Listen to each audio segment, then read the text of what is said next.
नमस्कार दर्शक बंधु आपण मानक पई नेकी आछि सकाळर केतोटी गुरुत्वपूर्ण खबर सेति वीडियो को शेष पर्यंत देखा मोर अनुरोध चलांतु आज सकाळर केतोटी मुख्य खबर उपरे नजर पकाइबा। प्रथम खबर राशन कार्ड को नहीं आसिला बड़ अपडेट। केंद्र सरकार राशन कार्ड धारी तालिकार एक व्यापक कार्ड छाट आरंभ करिसेंती। एही तालिकारे प्राय 1.17 कोटी लोक अछंती। केंद्र सरकार राज्य गुडी को सेप्टेम्बर 30 सुद्धा एही अयोग्य कार्ड धारी को हटाइबा पई आवश्यक जांच करबा को निर्देश देइछि। खाद्य सचिव संजीव चोप्रा चिठी रे कहिसेंती जे राशन कार्ड परिचालन प्रणाली आरसीएमएस रे डुप्लिकेट मृत एवं निष्क्रिय हिताधिकारी चिन्हट करा जाई सारिछि। वर्तमान अन्य मंत्रालय रे तथ्य सहित मेल करी अयोग्य हिताधिकारी तालिका प्रस्तुत कराइछि। परवर्ती खबर लोकसभा रे आगत हब नुआ बिल। 30 दिन जेल रे रहिले निज पद हराइबे नेता। प्रधानमंत्री मुख्यमंत्री केंद्रमंत्री हुअन्ति कि कौनसी भी नेता हुअन्तु जदि नेता 30 दिन रु अधिक जेल रे रुहन्ति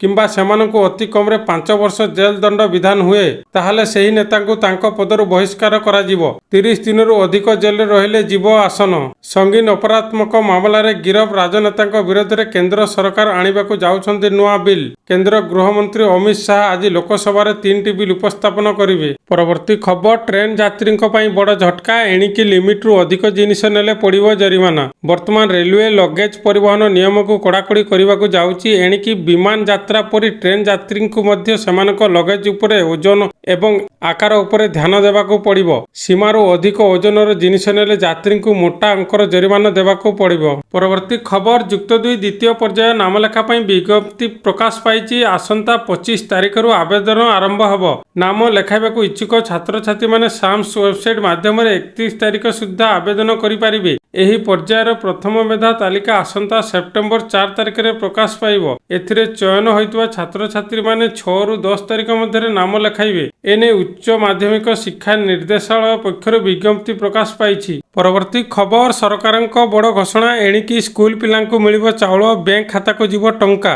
चलित वर्ष अत्यधिक खरा जगु निर्धारित समय पूर्व बंद हो जाइतिला स्कूल। टाण खरा जगु स्कूल मे 5 परिवर्ते 23 एप्रिल बंद हो जाइतिला। एही समय मध्यरे 11 दिन मध्याह्न भोजन दिया जाई नथिला। सेही 11 दिनर चाउल सह 11 दिनर अर्थराशि पिलांकु देबाकू पीएम पोषण नोडाल अधिकारी भवानी प्रसाद मिश्र समस्त जिल्लापालंकु चिठी करिसेंती। शिशु बाटिकारु पंचम श्रेणी जाए दैनिक 11 टंका 15 पैसा सह 100 ग्राम चाउल और 6 रु 10 जाए प्रति पिलांकु मिलिबो दैनिक 14 टंका 74 पैसा एवं 150 ग्राम लेखाएं चाउल मध्य मिलिबो। समस्त अर्थराशि और चाउल किपरि दिया जिवो एहाकु सुनिश्चित करिवे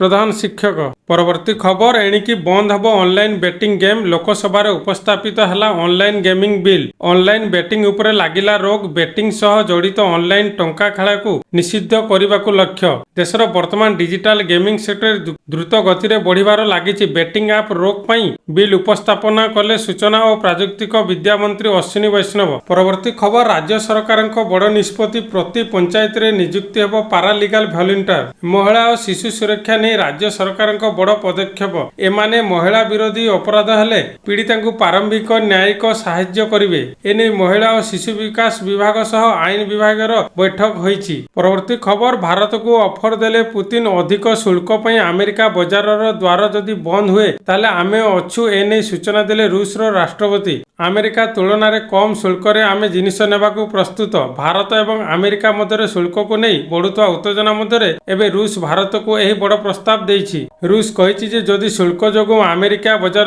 द्वार भारतीय सामग्री पई बंद होइथाय तेबे रूस बजार सर्वदा भारतीय उत्पाद गुड़िक ग्रहण करने प्रस्तुत बोली कहले पुतिन। परवर्ती खबर। प्रबल वर्षा रे मुंबई बेहाल। दिनकरे 300 मिलीमीटर रु अधिक वर्षा। रेड अलर्ट सह 6 मृत। मुंबई रे प्रबल वर्षा जोगु तलिया अंचल जलमग्न हेबा सह लोकाल ट्रेन और सड़क यातायात गुरुतर भावे बाधाप्राप्त हेबारु सहरर प्राय ठप हो जाइछि। वर्षा जनित कारण पई 6 जनकर मृत्यु घटिथिबा बेले पानी घेर रे थिबा विपदग्रस्त अंचल को प्राय 300 लोकों को उद्धार कराइछि। ପରବର୍ତ୍ତୀ ଖବର ଭାରତ କିଣିବ 97ଟି LCA ତେଜସ୍ ଫାଇଟର ଜେଟ୍ 62,000 କୋଟିର ଚୁକ୍ତିକୁ ମିଳିଲା ମଞ୍ଜୁରୀ। ଜାତୀୟ ଗଣମାଧ୍ୟମର ରିପୋର୍ଟ ମୁତାବକ ଏସବୁ ଯୁଦ୍ଧ ବିମାନର ନିର୍ମାଣ ହିନ୍ଦୁସ୍ତାନ ଏରୋନେଟିକ୍ସ ଲିମିଟେଡ୍ ହାଲ କରିବ। ପରବର୍ତ୍ତୀ ଖବର ଭାରତୀୟ ମହାକାଶ ଗବେଷଣା ବା ଇସ୍ରୋ ପୁଣି ରଚିବାକୁ ଯାଉଛି ଇତିହାସ। ଏନେଇ ଇସ୍ରୋ ମୁଖ୍ୟ ଭି ନାରାୟଣ ମଙ୍ଗଳବାର ସୂଚନା ଦେଇଛନ୍ତି। ସେ କହିଛନ୍ତି ମହାକାଶ ସଂଖ୍ୟା 40 ମହଲା କୋଠା ପରି ଉଚ୍ଚ ଏକ ରକେଟ ନିର୍ମାଣ କରୁଛୁ,